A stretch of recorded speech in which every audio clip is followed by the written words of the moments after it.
Hey guys, thank you for joining me today in Godspot. I want to talk to you about leading yourself before leading others. Jesus said in Luke 12:48, everyone to whom much was given, of him much will be required. And from him to whom they entrusted much, they will demand the more. What Jesus is speaking about here is the responsibility and accountability of leadership, and how critical it is that if you and I are ever going to lead others, we must first be determined to lead ourselves. Peter Drucker said, being a self-leader is a service chief, captain, president, or CEO of one's own life. So there are several things I think we can do that can really help us to lead ourselves. Firstly, to pursue character over success.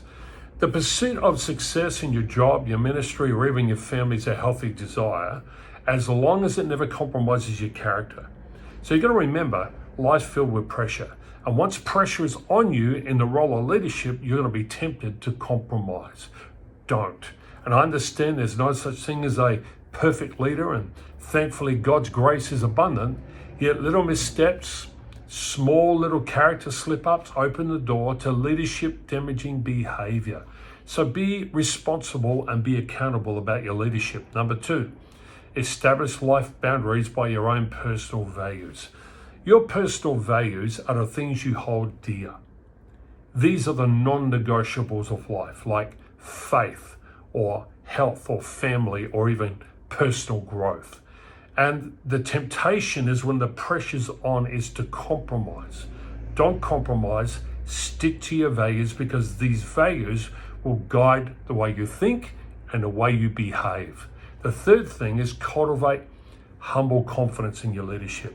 Humility is knowing that you need God. Regardless of what's going on, you need God. And secondly, that you believe in yourself. Because the fact is, if you don't believe in what you're called to be a leader and you can't lead yourself, why would others follow? Number 4, develop self-control to prevent being out of control. Self-control is essential to leadership. We've all seen leaders who lose control, throw things, or have a little tantrum on the screen, and it's very unnerving.